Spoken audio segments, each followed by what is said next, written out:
Money is War, September 11th, 2017. A brief nod to the horrible events of that day in 2001. The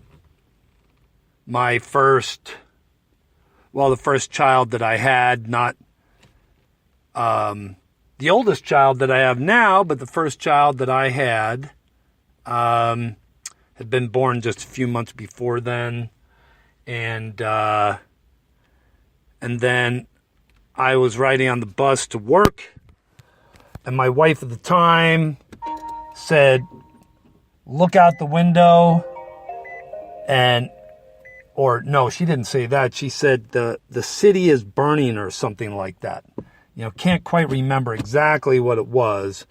But I looked out the window. I didn't see anything wrong, but of course I'm in Seattle, right? I looked downtown, everything looked fine, and then I actually got to the office before I understood what was going on, and it was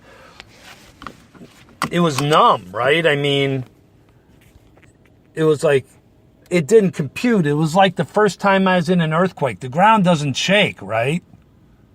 But it did. And so, for all those families that lost people that day, my heart's out with you today. I think there was dirty work that was going on there. I don't think it's like, clear-cut foreign terrorism. I'm not going into that topic today. Yeah, I'm a conspiracy theorist. And what was that movie with Mel Gibson? That nut job?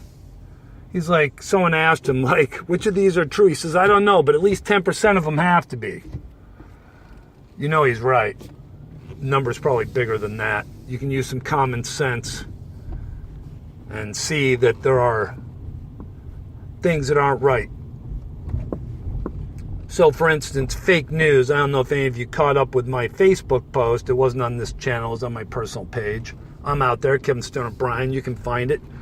Darius, a Persian king from a few millennia ago, was covering up for one of his generals doing a really stupid thing, going out into the desert with 5,000 troops that knew nothing about protecting themselves in the wide open desert, and they all ended up dead. No one ever found them. Probably. They found some bodies. They're not sure if it's them. But it took them dozens of expeditions even to turn up this grave site, and they're still not sure. So anyway, fake news, right?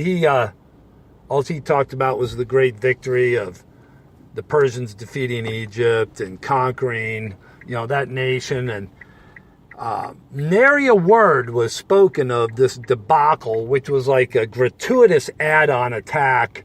After Egypt had already fallen, they marched out hundreds of miles into open desert to go after this oracle of something at some oasis well to the west of, the Nile River Valley, and they perished.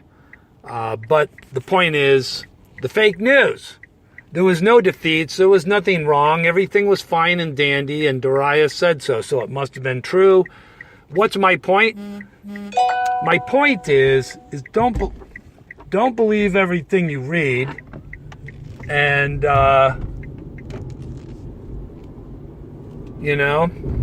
don't assume that patrol cars are even going to stop at red lights. This guy just about blasted through the intersection. And definitely use your own judgment. You have to think. You have to think about how you've seen people behave. You have to understand what motivates you and what you've seen motivate other people. You have to think it through. People will say anything to cover their ass, to blow smoke up yours. I mean, please, right? I mean, this takes some work. You got to think things through.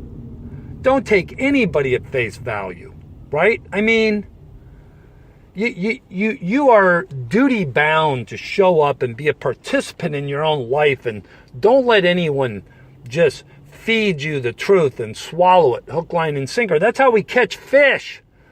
We throw some bait in the water. They put their mouth around it. We jerk on the hook, and they're done. Don't be a fish. Anyway, so that was all to tell you that I believe that there's false messaging around 9/11. And I'm going to stop there. That's a topic for a different day. There's definitely money involved, so it's a topic that we'll pick up. Anyway, I wanted to talk about getting started and staying started. You got to do your own thing. So there are people, including very successful entrepreneurs, that will talk some serious smack about the general population.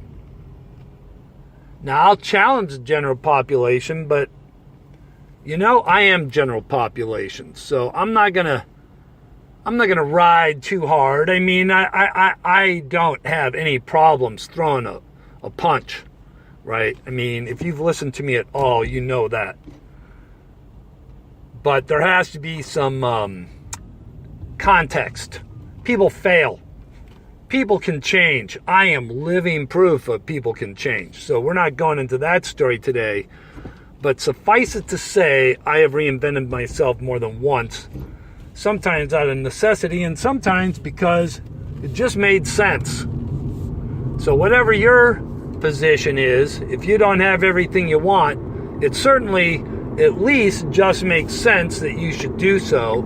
And it might be a necessity, at least long term, for your survival, your financial survival, your quality of life survival. I'm not talking about like what happens if somebody gets a nuclear weapon through the North American Defense Shield. I'm not going there. That's out of our control, right? I mean, on a day in and day out basis, there is absolutely zero I am going to be able to do about that. You probably either, right? I mean, it's just not there. But some you can do some about every single day is your financial well-being, right? I mean, you have some control there. You're not in control of the market. You're not in control of employers. You're not in control of business partners. But you're in control of your actions that you take every day to improve your top line and your bottom line. On that little note, I'll segue briefly to talk about a couple of minor successes, but hey, we're talking north of a couple $100 a month victory recently in reducing bills by just renegotiating contracts and the plans that we have. And in one of the areas where you are being smushed, where we're all being smushed, and that's communications. So your internet and your phone services are out of this world. They are stupid ridiculous. I mean, are you kidding me, right? Like we used to oh my God, the phone bill's like what, $24.95 this month. And you had, voicemail and maybe caller ID. And you had a phone. And you could call 911. And then cell phones showed up. And then voicemail cost extra. So did caller ID. Took a little while for a law to come into place that forced all cell phones to actually be able to call 911 whether you had a plan or not. I mean, that's a good thing, right?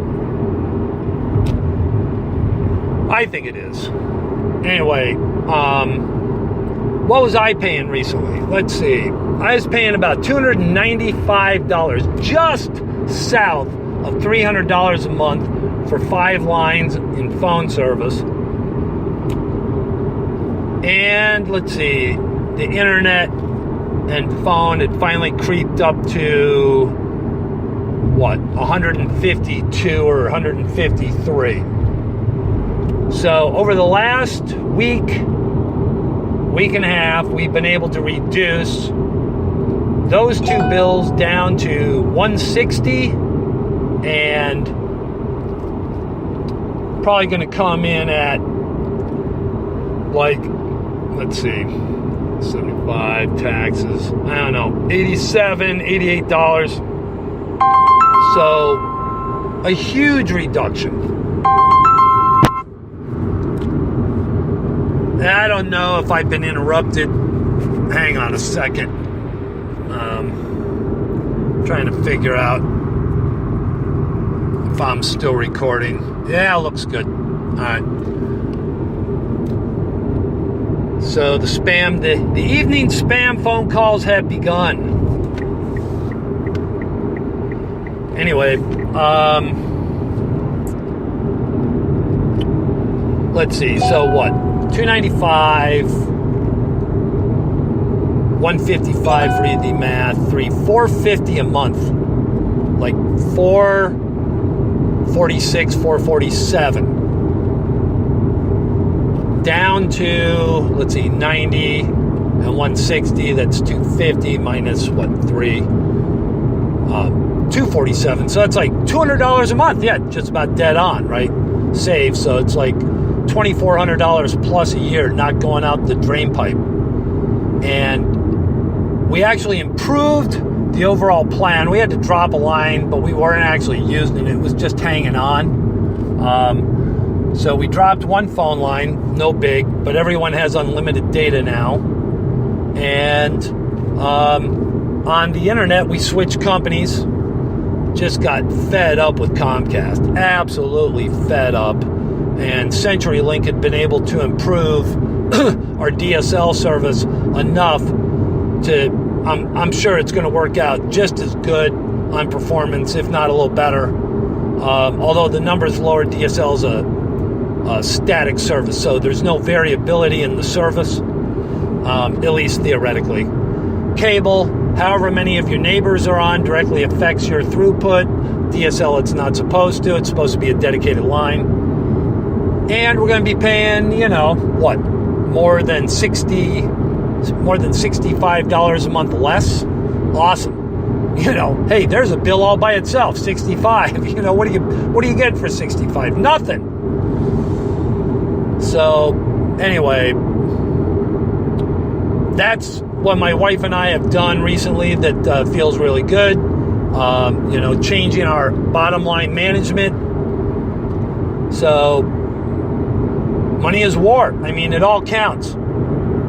And so this is like normal stuff. This is like consumer level stuff, right? Consumer level stuff is always bottom line management, right? You're not making any money, but you're saving money. And you have to find ways to determine, like, how badly are you getting used, right? Like Dave Ramsey says Americans pay full pop for everything. I think he's right. I mean, I don't think Americans are very good negotiators, right? People negotiate a lot more, right? Like out on the street in Europe, right? People are always negotiating prices, like how much for this? No, I don't want to pay that. I'll pay this. Okay, go ahead. And we don't do that. What's the last time you walked into, pick a store, right? Target, Walmart, JCPenney. Name your store, walked up to the cash register and said, I don't want to pay $39.99 for this. I'll give you $32.95. You haven't done it, right? It's not done. We don't do it. We get told what we're going to pay, and then we pay it. So, there it is. We have to fight these battles any way we can, and one of them is to keep reviewing the plans that you're on. As the company keeps changing the plans they're offering to new customers, you got to find a way to say, look, I'm going to leave. Give me what you're giving the new customers. I deserve what they're getting. Why not? Or just see if you can change plans, right? And stay out of contracts as much as possible so you're not locked in for a year or two at a time. And stay nimble, right? All right. Getting started. What do you want to do? Well, I was just reading, a couple articles. Well, I've been trying to get refocused again and try and start lifting up the business ventures a little bit more than I'm lifting my legs up and down on the bike. Pretty fascinated with going fast on the bike. Been doing a lot of racing lately at the velodrome, and looks like that's my preferred discipline. I'm certainly doing better at it faster than I am on road racing. Anyway, could be due to the fact that there aren't very many hills on the velodrome. Like none. Anyway, so you're supposed to do something that you're passionate about. You're supposed to do something that maybe you know some about. And you have to be able to find something that people are willing to pay for, right? I mean, obviously, otherwise there's no money in it. It's called a hobby then. It's called a business if people want to pay for you doing what you love to do. And then we call it a business, right? It's a hobby where you get paid. How about that? And so that's what you want to find. You want to find what you would do for a hobby, but then you can figure out a way that people are interested in what you're doing. And then charge them for it. If you're good at it, or if you're better than the other people that are doing it, like, you don't have to invent a whole new industry. Maybe you like doing something that's already been, shown through social proof. People are already paying for it. Maybe if you find that and you do it better than other people, there you go. Then you just have to work at it every day. So, I don't know, what does it take for you to get started? Do you have to see the light or feel the heat? I'm kind of a feel the heat person mostly. Most of the big changes in my life have come from downward pressure, sideways pressure. Things not going the way I wanted. I become uncomfortable in one way or another.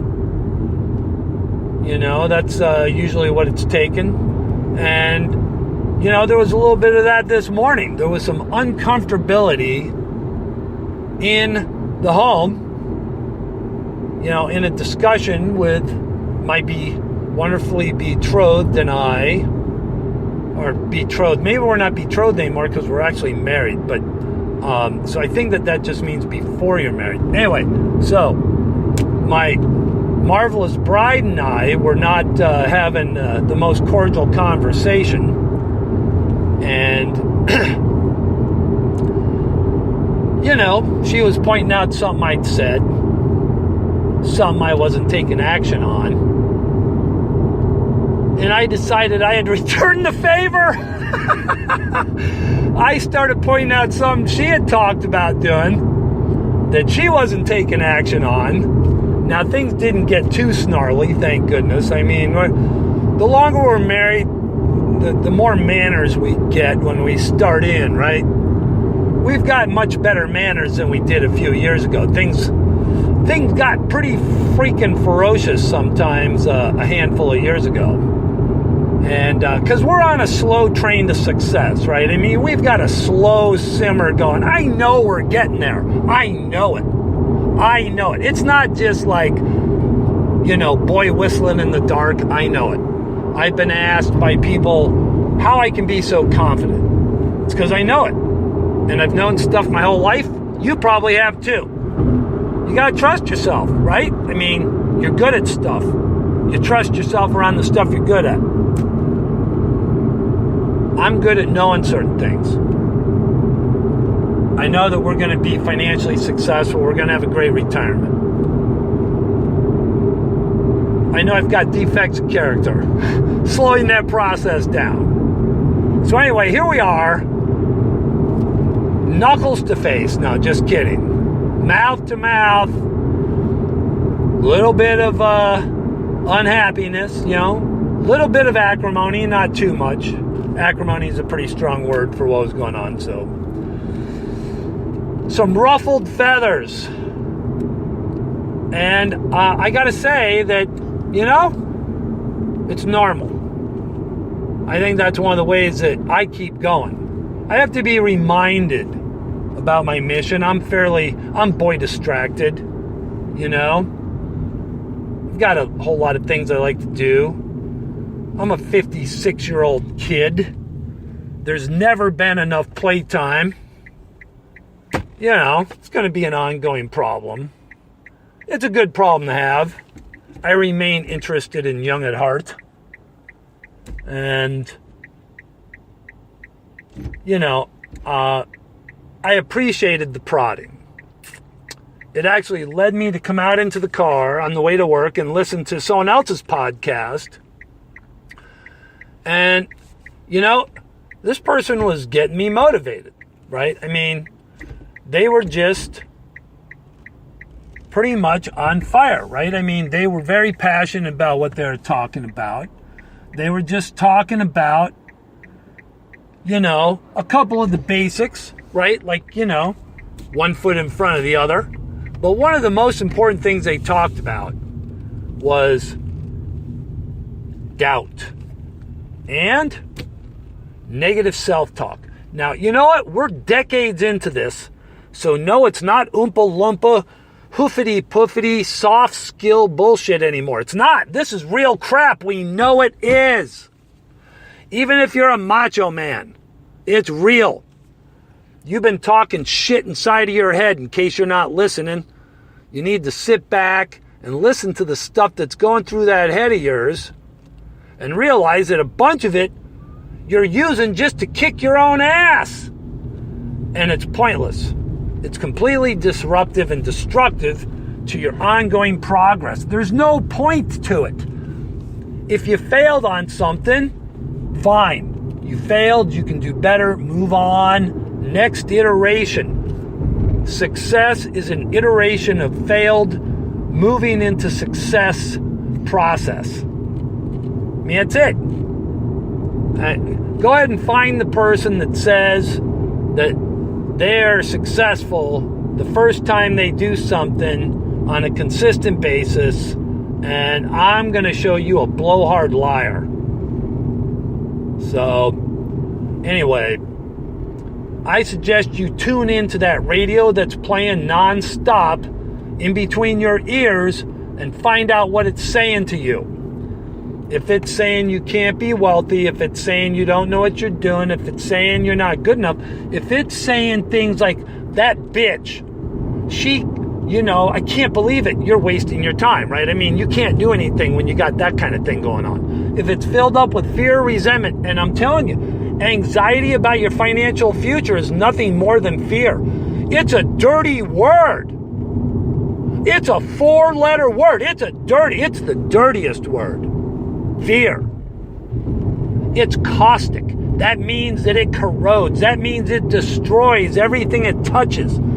If fear is touching your mind, it's ruining your abilities to do whatever.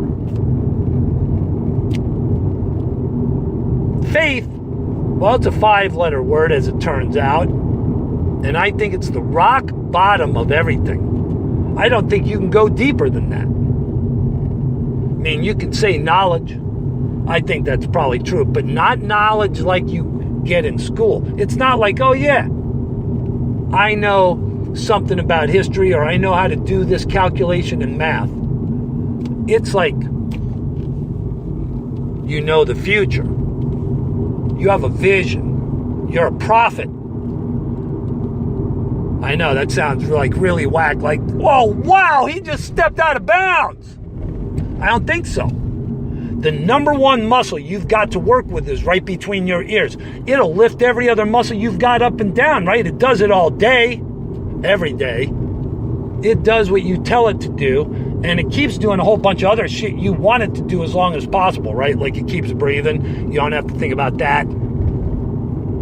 Unless, unfortunately you have emphysema or something, right? I mean, you don't have to think about, like, your heart keeps beating. You don't have to do that on purpose. Thank God, right? I mean, oh my, right? How much stuff is there to pay attention to if you have to start doing that?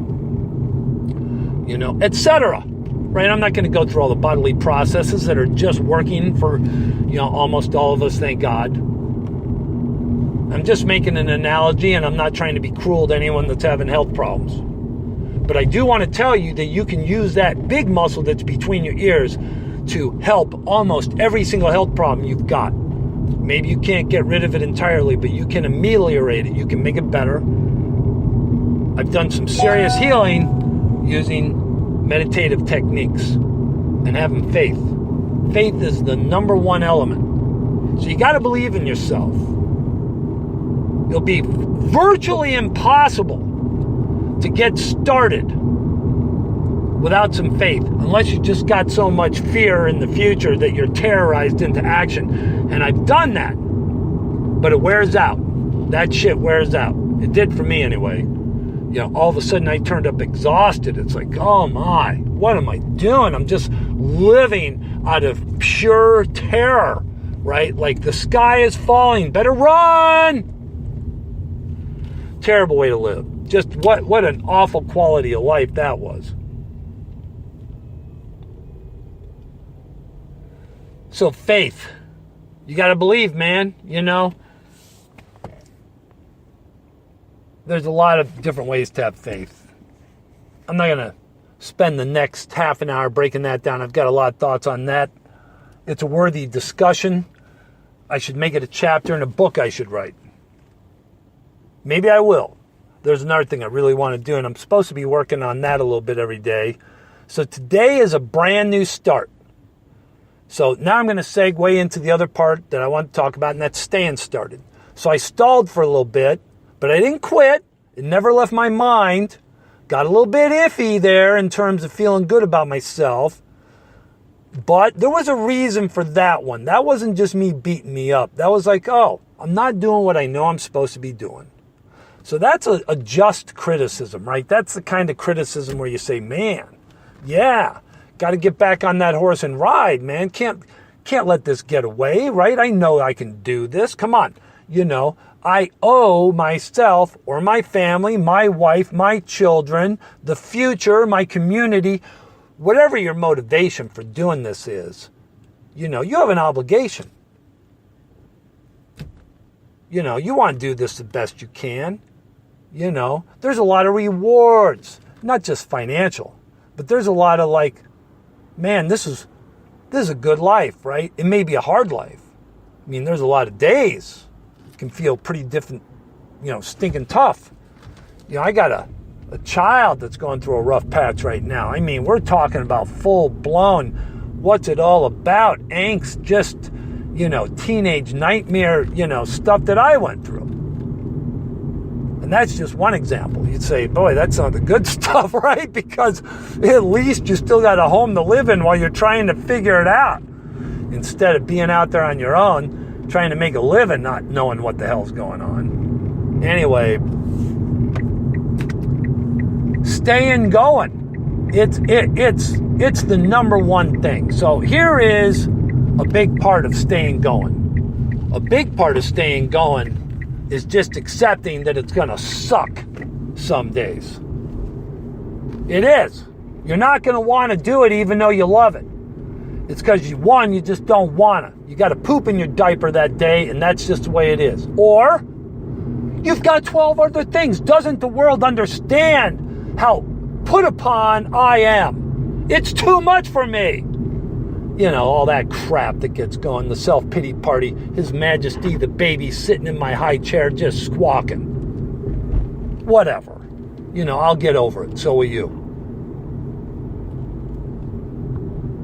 There's a lot of different messages that we get going, but sometimes, just like I did last Friday, what is this, Monday, so a couple of days ago, I showed up at the track, the velodrome, right, that nice, mostly flat surface that we race bikes around and around in circles on. Looks like NASCAR, except on a bicycle. A lot of fun, but I didn't wanna. It's like, oh my God, and tried to go to a football game with one of my daughters, but all she wanted to do was go to that game, hang out with her friends. Dad was going to get kicked to the curb, so it's like, why am I going to go? I don't care about the game. I'm just going to hang out with her. So I decided, I got goals. Goals have to be fed. I guess I better just go do this race because I should. And that's my point right now about staying started. You've got goals. You want to do them. It sucks today. Who the hell wants to do it today? Come on, I'll do it tomorrow. No, you won't. Every day that you take off, that was a lie. It was a lie because you said you were going to do it every day. And you might not do it tomorrow because if you let yourself off today, what says you're going to do it tomorrow? So you got to do it today. All right, I got a technique. It's working for me again. My mom gave it to me years ago. Oh my goodness. I mean, it has been what a powerful tool for me on and off for many different things over the years. one of the best things my mom ever told me. She's told me a lot of good things. This is one of the very best. She called it the 5-minute program. She said you can do anything for 5 minutes, maybe even hold your breath if you have to. Well, I know I've never been able to do that for 5 minutes, but I got the point. And she was serious. She meant 5 minutes. Just do it for 5 minutes. Well, what happened, and I took her at her word. I said, you know what? I got this thing I just really don't want to do, but I know I need to do it. I'm committed. I'm going to do it for 5 minutes a day. I'm going to do it for 5 minutes a day. And here's my minimum level of effort. No matter what, I got to do this during that 5 minutes. And if I do, I did it. I fulfilled my obligation for that day, and I am free. I don't have any recrimination. I don't have to feel bad about myself. On I get to go. So I did it. And you know what happened? I started doing it for 20 minutes, an hour some days. And I got it done. I got it done. It was a big deal. It was a very big deal for me personally. And it wasn't about money. But I got it done. And it changed me. The results changed me. The activity of doing that commitment changed me, and the results of what I did changed me. Powerful thing. Powerful thing. And so life goes on, right? I mean, sometimes the same lessons have to be learned again, different context. You know, maybe I'm at a slightly higher level in applying the lesson. Maybe what I'm trying to take on is a little bit bigger thing. But you know what? The deal is the same. Right? I mean, the principles are the same, right? I mean, faith is faith, action is action. So that's what I'm saying.